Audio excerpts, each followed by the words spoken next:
Welcome to Animal Attacks. Today, we're looking at a nightmarish encounters of people with sharks. From a normal paragliding flight that ends in a forced ocean landing, where help feels close but survival doesn't, to a calm offshore morning where the shore looks close but isn't. Let's start with heavy rain, turning the surf brown, full of baitfish, and something big moving under surfers just offshore.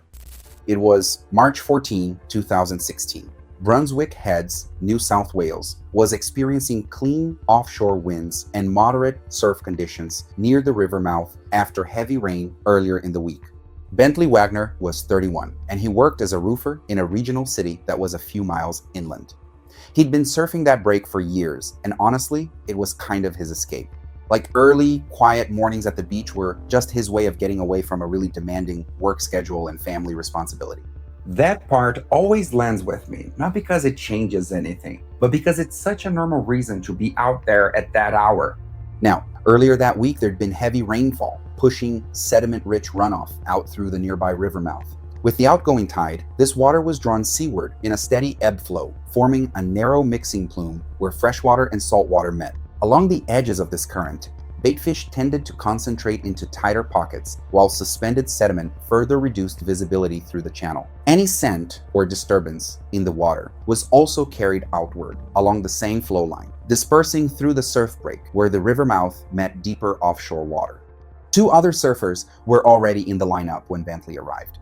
Preston Marin, 34, worked in residential construction and surfed the area regularly. Niven Page, 22, was visiting from another coastal community and had entered the water shortly before sunrise. The three men remained within a relatively small section of the break while waiting for incoming sets. Several times they noticed baitfish scattering near the surface, and the water around the river mouth was visibly discolored. In the low visibility, all three surfers began to feel uneasy as a large, indistinct shape passed beneath them. The exact form was never clear, only its size and sudden movement. Bentley was the first to commit towards shore, turning his board and paddling out of the lineup zone. As he accelerated through choppy water, the shark surged upward from below in a single explosive strike, biting high on his right thigh. The force knocked him sideways, off balance, and the board momentarily separated from him before he managed to pull himself back onto it. The injury was immediately catastrophic, with heavy bleeding consistent with major vascular trauma. Preston turned to assist after seeing Bentley go down, but in doing so, he slowed and splashed more heavily in the same discolored water column. The shark made a brief opportunistic strike, biting once into Preston's lower left leg. He remained on his board but was severely injured and began drifting toward the inside section. Niven hears shouting, so he turns back and heads straight into that same messed up water to try and help. And as soon as he gets into that low visibility zone, it happens fast. The shark just comes in and takes a bite at his right forearm. One quick hit, then it's gone again, lost in the churn of the water. After that, he can't really control the board anymore. Everything's kind of slipping, and he ends up drifting in toward the inside section, basically just trying to stay afloat at that point. And the weird thing is, it's all over pretty quick, just a couple of minutes, really. The shark doesn't stick around after that. It just peels off and moves back out into deeper water. From the beach, people can see something's wrong, but it's hard to tell what exactly. It's far out, the water's murky, and everyone's just trying to make sense of what they're actually looking at. So it takes time, longer than it should, before anyone can really get a clear response going. From shore, it just looked like confusion at first. You can tell something's wrong, but not how bad until it's actually already happening.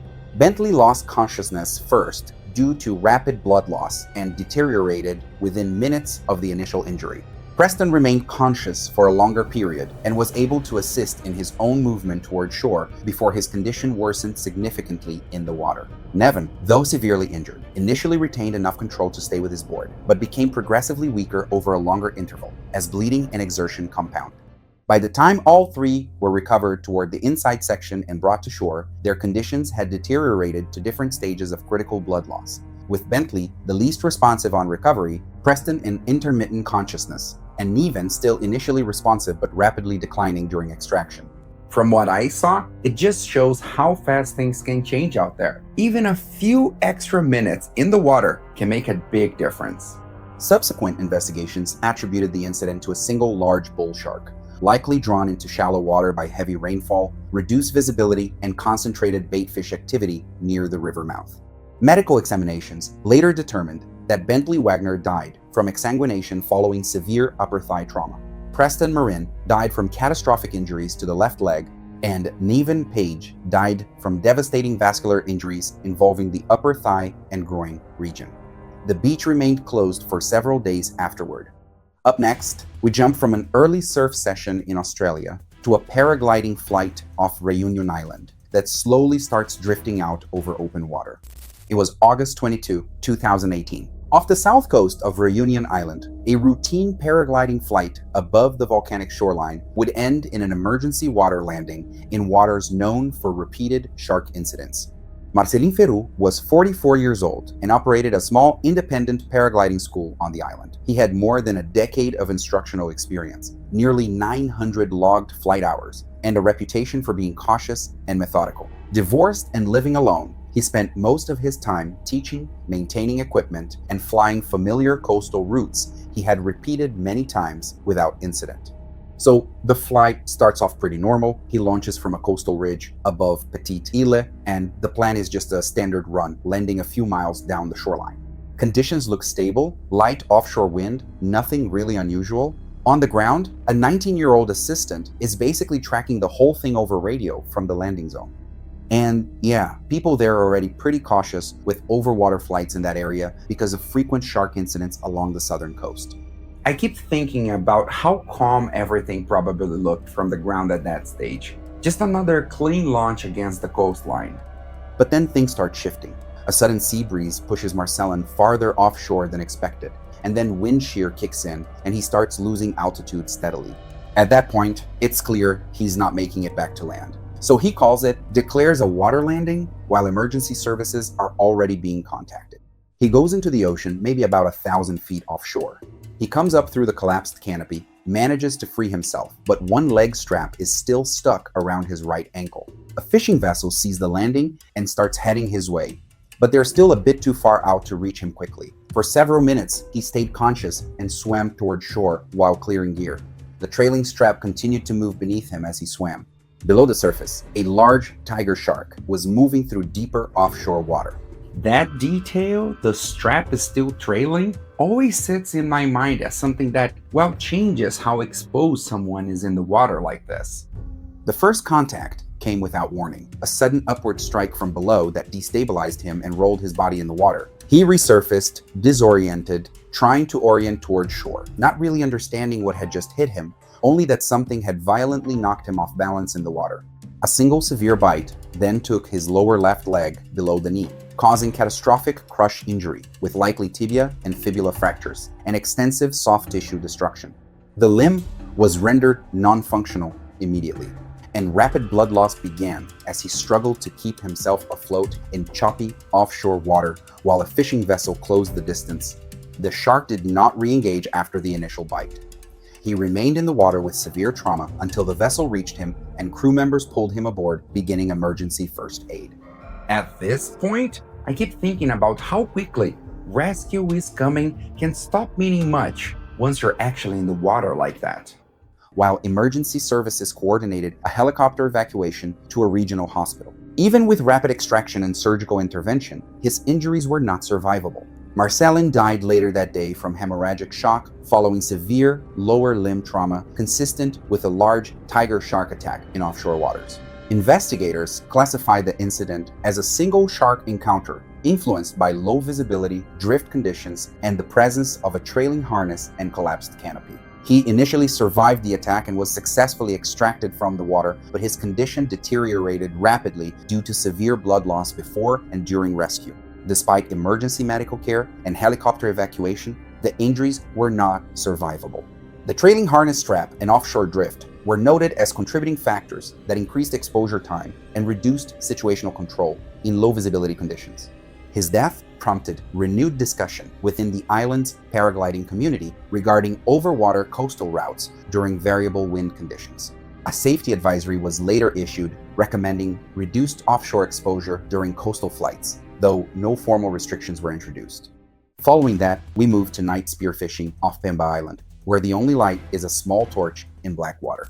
It was December 9, 2015. Off the western coast of Pemba Island in the Zanzibar archipelago, Tanzania, A night fishing trip on calm, reef slope waters, transitioning into deep open ocean, would end in a fatal shark attack, far from immediate medical support. Rashidi Omari Sefu was 38 years old, from Wete on Pemba's north coast, and worked as a subsistence spearfisher. He sold his catch at the local market and supported his wife and 3 children through daily reef fishing. He had more than a decade of experience in the water and was familiar with the steep reef drop-offs along the island's western shoreline. He operated a small fiberglass boat shared with his cousin and used a hand-built spear gun for breath hold diving. That evening, he and his friend Jamal Kamis, 31, went out for torchlight spearfishing approximately 2,000 feet offshore along a reef slope, transitioning into deep open ocean, forming a boundary zone between reef and pelagic waters. Using a handheld waterproof torch and spear gun, Rashidi repeatedly dove along the reef edge while Jamal remained on the boat. I keep picturing how small that circle of light must have been in all that darkness. The area had very low visibility outside the torch beam due to suspended particles and darkness. In conditions like this, pelagic species like oceanic white-tip sharks can sometimes approach steep reef drop-offs. During one descent, a large shape entered the torchlight from the side, moving steadily through the water. The first strike came without warning. An oceanic white-tip shark closed in from below and the side, biting into his upper right arm and shoulder with crushing force, causing clavicular fracture and severe destabilization of the shoulder girdle underwater. The shark maintained its grip briefly, then released in a single violent shake, producing extensive soft tissue tearing at the shoulder and leaving the arm severely compromised and attached by remaining tissue. Rashidi surfaced in distress, with blood dispersing into the surrounding water. Jamal immediately entered the water, reached him within seconds, and began towing him back toward the boat. Rashidi remained conscious, but was rapidly losing blood and unable to use his right arm. I keep thinking about how fast Jamal had to decide to just leave the boat and go straight into the water without hesitation. Before reaching safety, a second encounter occurred in the same low visibility area, resulting in a bite to his right flank, with severe soft tissue damage and likely rib fractures. Despite his worsening condition, Jamal continued towing him toward the boat, where Rashidi was eventually hauled aboard after several attempts due to his weight and rapid decline. He stayed conscious, but he was in severe physiological distress, breathing heavily and unable to speak. Jamal then headed toward Wete Jetty while calling for help, and when they arrived, 2 men helped lift him ashore. There was no immediate surgical capability in Wete, so a medical worker arrived about 20 minutes later, but Rashidi was already in hemorrhagic shock. He was transferred by boat and then by road to a regional hospital over an hour away, where he died during transport or shortly after arrival. It stands out how much time still passed after they reached the land, even though he was already in shock. A post-incident assessment based on witness accounts concluded cause of death as hemorrhagic shock secondary to catastrophic trauma to the right upper limb and shoulder region with associated soft tissue destruction and secondary thoracic injury.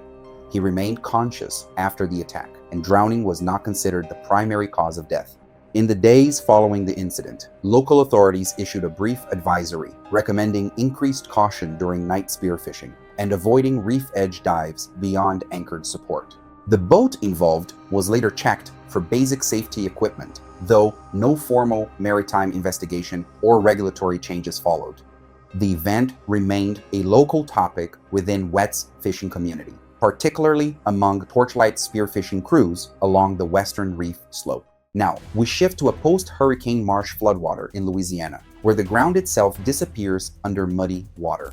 It was September 14, 2021. Along a flooded stretch of shoreline in Plaquemines Parish, Louisiana, post-hurricane waters had overtaken low marshland, turning familiar ground into unstable, shallow channels. I'm not going to dress this up. This is the kind of place where you can't tell what you're actually standing in anymore. Terrell Boudreau was 51 years old, a retired maintenance worker from Bellechasse who had spent more than 2 decades doing mechanical and pipework at a chemical facility along the river. Recently retired due to a knee injury, he lived alone near the shoreline and spent most of his time fishing, repairing storm damage, and checking on property left vulnerable after Hurricane Ida. This is what life looks like down there after a storm, people just managing what's left in front of them. In the weeks after the storm, the lower delta remained heavily altered. Floodwater mixed with river overflow and marsh runoff, creating opaque, sediment-heavy conditions with almost no underwater visibility. Displaced fish and organic debris gathered along the shoreline, drawing increased predator activity into unusually shallow water where movement could not be seen until it was already close. Terrell and a neighbor walked down to inspect a small dock he had built years earlier. The structure had partially survived the surge, though sections had shifted off their supports. The water at the shoreline was thigh-deep, warm, and completely clouded by sediment. His neighbor briefly returned toward the truck to retrieve a tool, leaving Terrell alone at the water's edge.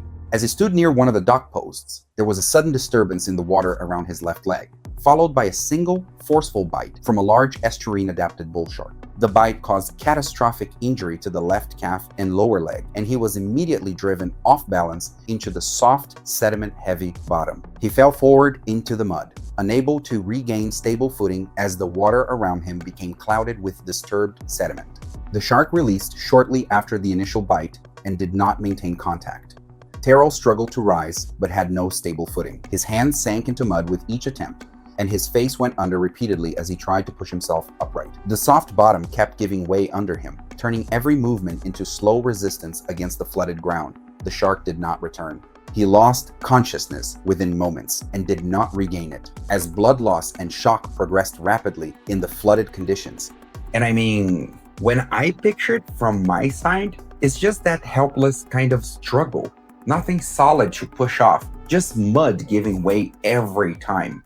His neighbor returned shortly after hearing commotion from the shoreline and found him in the shallow water. He attempted to move him toward firmer ground, but quickly realized the injuries were catastrophic. Emergency services were called immediately, but he was pronounced dead before advanced care could be provided. Medical assessment documented severe traumatic injury to the left lower extremity, consistent with a single shark bite in shallow floodwater conditions, with hemorrhagic shock identified as the cause of death. The pattern of tissue damage and rapid blood loss was consistent with a high-force bite to a weight-bearing limb, with immediate loss of structural function and inability to maintain stability in submerged, sediment-heavy terrain. Post-incident reporting noted that hurricane-driven flooding had displaced coastal and estuarine shark species into unusually shallow inland waters, where extreme turbidity and restricted movement space increased the risk of rare close-contact encounters. Investigators also highlighted that the combination of reduced visibility, debris-laden water, and altered prey distribution in post-storm conditions likely contributed to brief, accidental proximity events rather than sustained predatory behavior. Following that, we moved to a kelp forest off California, where everything is tight, tangled, and hard to see. It was October 31, 2019, along a rocky kelp forest north of Fort Bragg on the Mendocino coast in California. A gray morning in nearshore waters would end in a fatal shark attack inside dense kelp cover. Solveig was 47 years old, a commercial seaweed harvester who had lived on the Mendocino coast for nearly 2 decades after relocating from Portland following a divorce. She worked alone under a state harvesting permit, collecting and drying kelp for sale to a small number of regular buyers. She had a teenage son and lived a quiet, isolated life, structured entirely around coastal work and routine nearshore diving. To me, this is one of those jobs where being alone in the water isn't unusual. It's just a normal setup. That morning, she entered a familiar harvest zone through a coastal access trail. The kelp forest was dense and constantly shifting, with limited visibility, steady surge, and light filtering through thick canopy layers, while the reef below dropped into deeper water where large predators moved along the forest edge. Great white sharks are known seasonal visitors to Northern California, especially when marine mammals gather along the coast, and they often move along kelp bed edges where visibility is low and prey tends to concentrate in those murky conditions. Solveig entered the water alone and began harvesting in roughly 15 feet of water, moving slowly through dense kelp with repetitive cutting and bagging motions. She repeatedly surfaced for air before submerging again, with the surrounding vegetation limiting visibility to only a few feet. Roughly an hour into the dive, a large shape moved through the lower kelp column beneath her. The initial contact came from behind and below, a great white shark striking upward in a single, forceful bite that tore into her right side and hip area, driving her downward into dense kelp. From where I'm looking at, everything was just normal right up until that one moment. Then it's instantly over. She broke the surface shortly afterward, heavily injured and disoriented. with the sudden loss of stability making it difficult to maintain buoyancy in the surge. Blood spread quickly through the surrounding water as she attempted to orient toward the edge of the kelp bed using her remaining arm and weak kicking motion. The shark did not return after the initial strike. She drifted, partially supported by the kelp canopy and surface surge for a short period before losing the ability to stay afloat. Within minutes, her movements slowed significantly and she became unresponsive in the water. She tried briefly to orient toward the edge of the kelp bed, but the movement never really came together. The injury at her torso made controlled swimming impossible, and she stayed mostly where the surge and kelp held her in place. I have to pause mentally because in that kind of space, there is no clean separation between water and structure. You get tangled in both at once. Blood loss and shock set in quickly, and her movement stopped becoming purposeful within moments. The water around her settled into that slow, drifting motion again as she became unresponsive shortly afterward. A kayaker offshore observed movement and disturbance near the kelp edge and paddled toward the area. He reached her within minutes, pulled her partially onto his kayak, and called emergency services over a handheld marine radio. A coordinated rescue response arrived by boat shortly afterward and transferred her to shore before she was airlifted to a regional hospital. Despite rapid evacuation and surgical intervention, her injuries proved fatal due to catastrophic internal trauma and blood loss. Solviak died shortly after arrival at the hospital. Medical assessment documented severe raking lacerations to the lower back and hip, multiple rib fractures, and a deep penetrating bite to the right lateral torso, likely involving the abdominal cavity.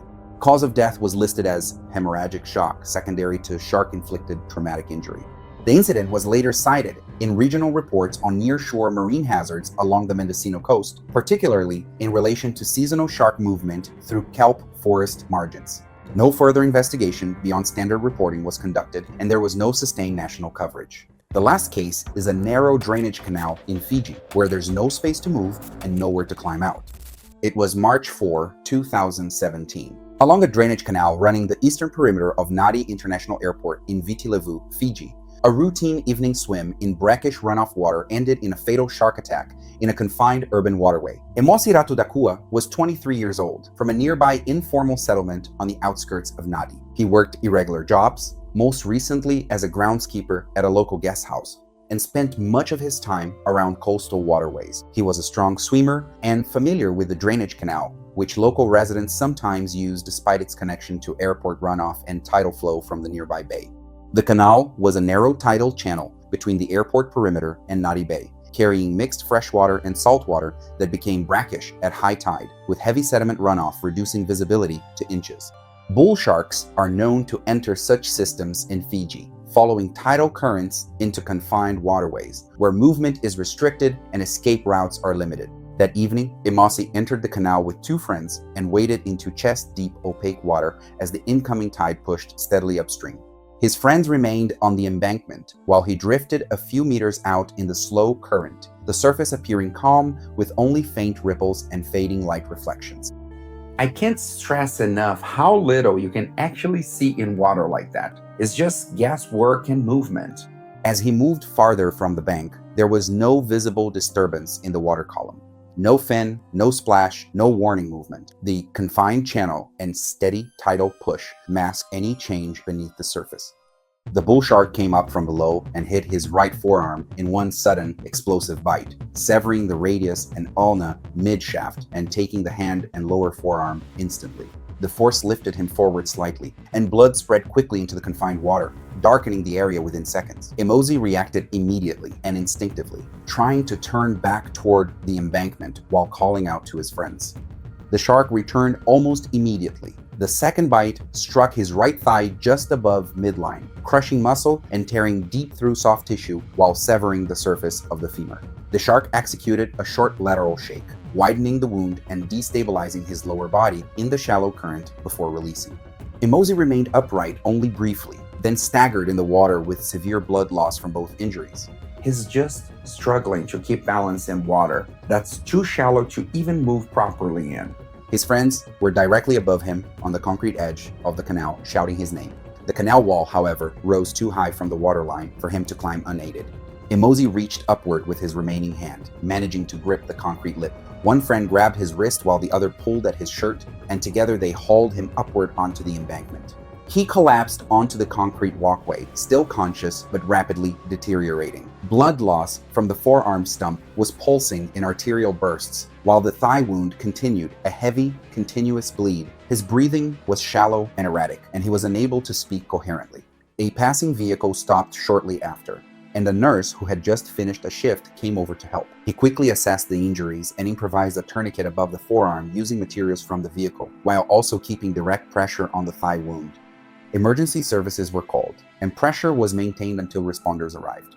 I just see him step in immediately and start using whatever's in the car to slow the bleeding down.